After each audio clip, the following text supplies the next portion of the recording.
All right, dramatic new information has emerged in the story of one of the nation's most notorious crimes, the murder of black teenager Emmett Till.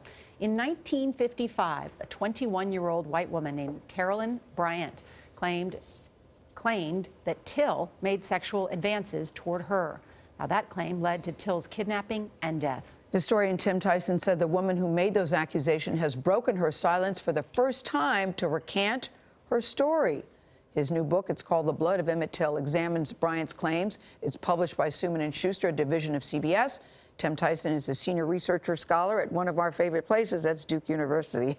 Hello, Tim Tyson. No, it's one of Charlie's favorite places. You know, Charlie's a graduate. Yes. But listen, I have to tell you, this book was so difficult to read because I saw and heard details that I'd never heard before. Yeah. But what really struck me, I kept thinking, how did he find her? How did he find her? But she came looking for you.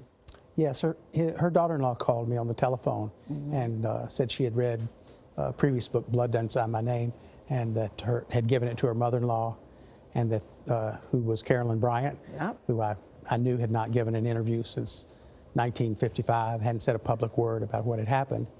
And so I went to interview her. I wasn't working on a book about this. Yeah.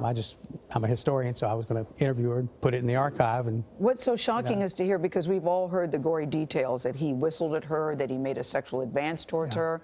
And all these years later, she says what to you? She said, with respect to the anything, a physical assault on her or anything menacing or sexual, that part isn't true. And because she claims that he grabbed her by the waist, that he held her, that he wouldn't let her go, that he touched her hand, and she says that is not true. Right.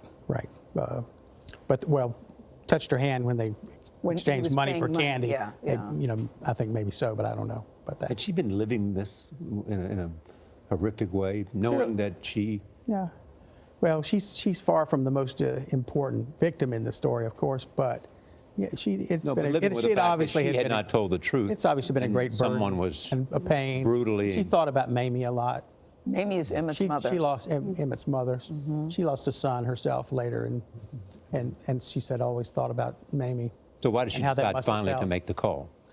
Well, I can't read her mind. I'm not sure. Well, you talked to her. But I did. Yeah, my sense was that she wanted to unburden herself. She also wanted to tell her story. She was, for posterity.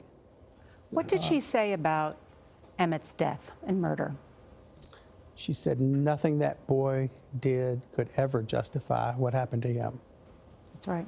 Yeah, they all agree that there was a whistle, that he did whistle. Yeah, but that wouldn't have, that doesn't justify what was done to him at all. They had a harmless exchange. That's right. The two white men who were accused of murdering Emmett in 1955, they admitted it later in a magazine interview. They did.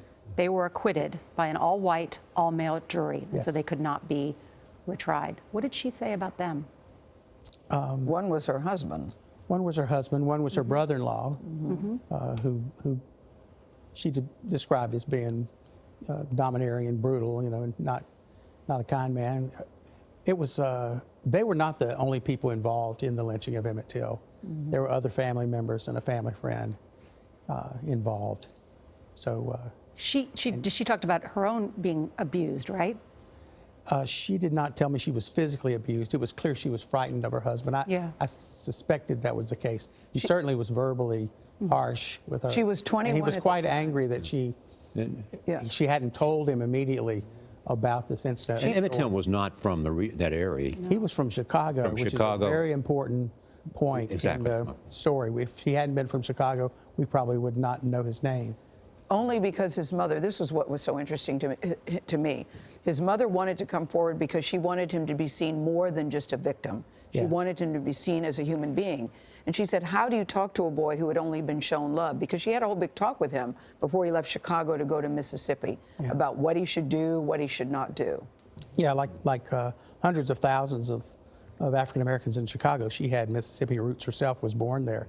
So she knew that the racial etiquette was not exactly that in Chicago. Now, if Emmett hadn't known about segregation, if he hadn't known about race hatred, he wouldn't have made it in Chicago. He loved to play baseball. Yes. And if you didn't know where to play baseball and where not to play baseball, as a boy in Chicago, you were headed for trouble.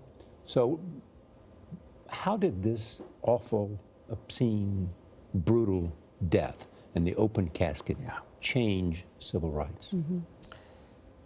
Mamie said, I want them to see what they've done to my boy. She turned her private heartbreak and agonies into a public issue, that fueled a movement that toppled segregation.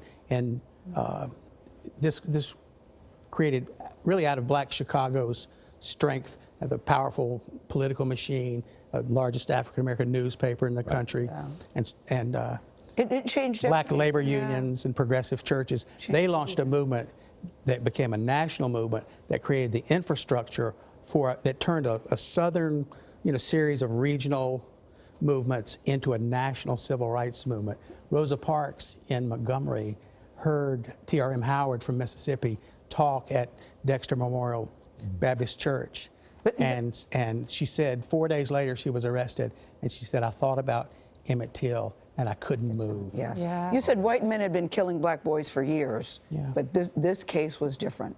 There were 2 black boys lynched in Mississippi, 14-year-olds, in 1942, and a picture was taken of their bodies with the nooses still around their necks. And the New York Times printed it on page 26 and declined to use the photograph. Yeah. Tim Tyson.